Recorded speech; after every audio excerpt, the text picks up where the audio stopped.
Okay, let's talk about mental vectors. A vector in mathematics is where you have a location and then you extend from that location in a certain direction, a certain distance.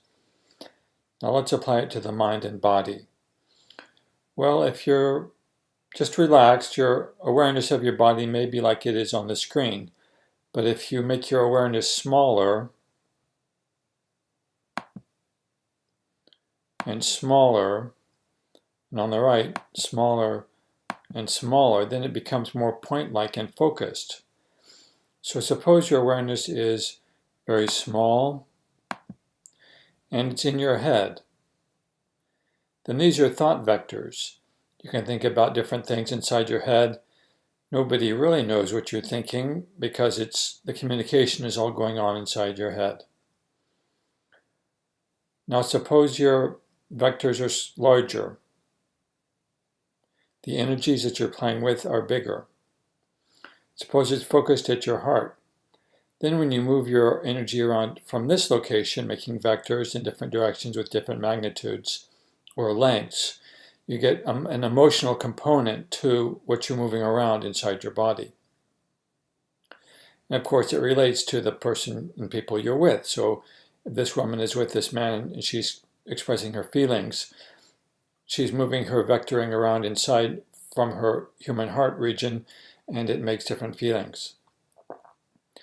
Now suppose the energy she's playing with is bigger still, and she's playing the vectors. She's playing the vector game, doing vectors, and it's focused on her center of gravity. So now she's moving her whole body.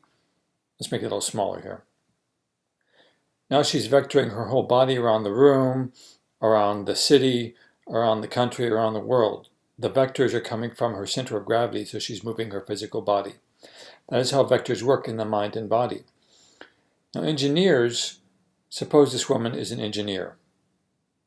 She's very much used to having tiny little vectors inside her head when she's thinking about her projects and her equation relationships and how that applies to the engineering project at hand. So she's used to this kind of vectoring.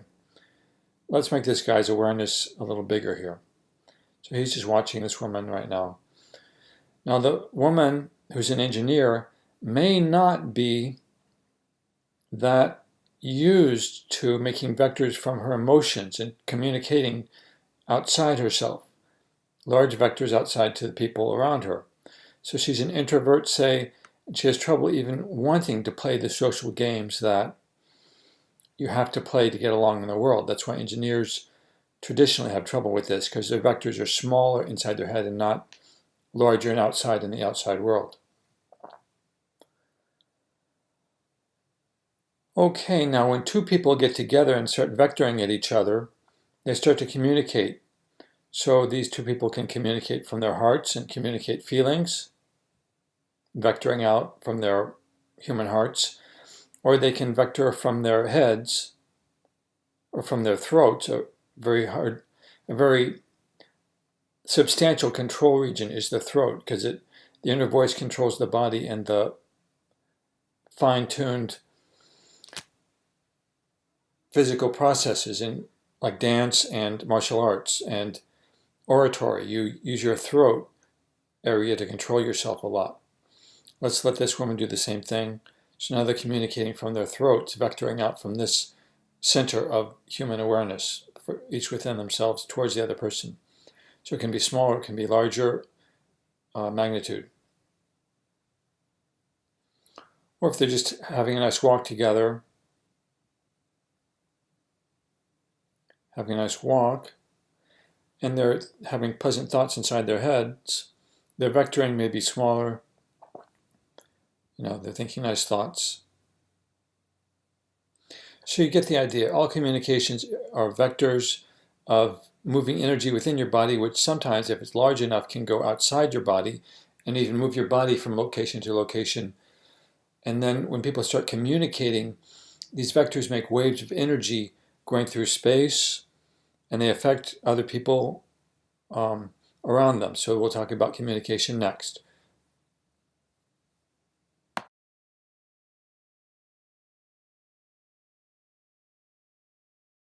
Here is an example of good human communication. The person on the left is talking to the person on the right, giving a packet of information and pushing her field of awareness forward into the man's space, or the person on the right. The person on the right is accepting fully what the person on the left is saying, okay, thinking about it, and then coming up with a response. The person on the right is delivering the response to the person on the left, and the person on the left is not resisting this in any way. It's a happy communication. This can go on and on for a long time, this kind of pure, complete communication where there's a delivery, a thought about what was being said, and a response, and then another delivery and another thinking about what was being said. This can go on for a long time. Now, so let's look at what happens when the communication is not good, when there's some arguing or fighting going on.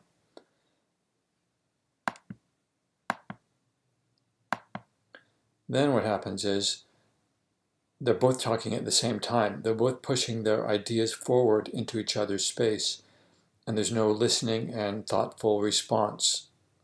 So you can see how the people are pushing their energy toward each other without receiving what the other person is saying first and then thoughtfully thinking of a response. So maybe the color for this would be a red color, like an angry color. Both people are getting warm because the other person isn't listening to them. And then they go back and sulk or get angry even more. So let's make the speed a little faster here. When people get angry, they tend to speed up. So we'll make the speed faster, even faster. So this is a good, okay, here it is. So this is a good example of people being angry at each other. They just get angry and bounce off, the energies bounce off each other. Okay, now let's return to happy communication. Actually, if we change the phase by 1/4 cycle, this is like people are being thoughtful. They're kind of thinking about what the other person is saying. They're not fully accepting it. See, the person on the right is talking, then the person on the left is talking before the other guy was done. Now, so this is out of phase communication, but then perfectly in phase communication, we have this more thoughtful and complete synchrony of the left and right energy fields going left fully and then going right fully. It's like one organism talking to itself and accepting what it's saying. It's like a complete system instead of two broken parts banging against each other. Okay. Thank you for looking at this interesting thing, but something else can happen. Notice that communication can be either slower or faster. Let's slow it way down and see what this is like. If we slow down the communication, let's make the color more neutral now again, and match the person on the right is matching what's going on the left. Now the person on the left is, say, like a teacher or an authority figure slowly delivering a message to the person on the right. So this is like a slow, important message coming across. It could be classroom instruction, or it could be something from a political leader, something that has to be listened to. The message is taking a long time to be delivered. The person on the right is not resisting the message in any way, fully accepting it. Passes this person's center line. Now he's thinking about the message. Okay, let's say this is a, I'm going to adjust the colors now, but so this is an example of a slow communication. So you're getting the idea that slow communication is like a classroom lesson, or even a life lesson, is the same thing as just chattering between friends. It's just slower. Then the person on the right completed his homework, and he's giving his homework to the teacher. so that the teacher can grade the homework and give a response. So this is an example of a slow communication. So communication happens at all speeds, at all amplitudes, at all phases. You know, people don't fully agree about what the other person is saying, so they kind of resist the information coming into their space, or they may modify what the person said and kind of take their own interpretation of what the energy that was coming in was like. Okay, I just want to explore communication and waves in this little video module. Thank you very much for listening. Have a good day.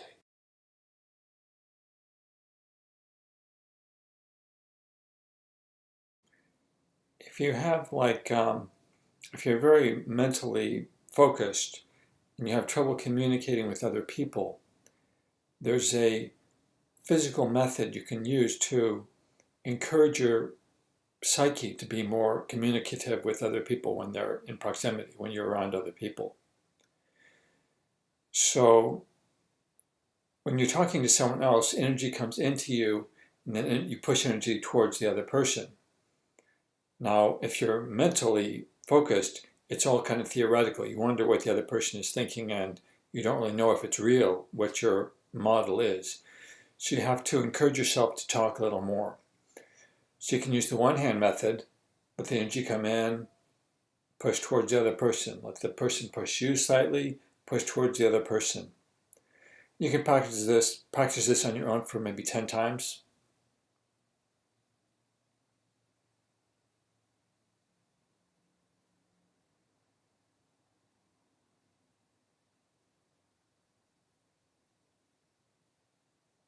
The other hand.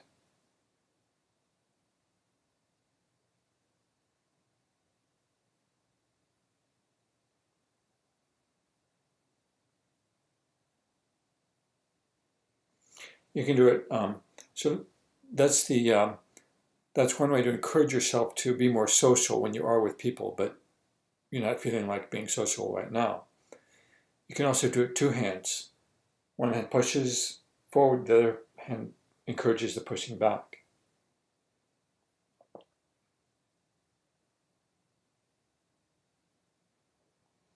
You may think this is not really helpful, but I found that it is. It encourages me to be more social and to communicate with other people when I'm feeling isolated and I don't really want to deal with other people's problems. It just helps the physical, the mental, and the emotional get together and agree that yes, we do have to be with people, they're important, and communicating doesn't have to be such a big deal and such a hard problem. Thank you very much.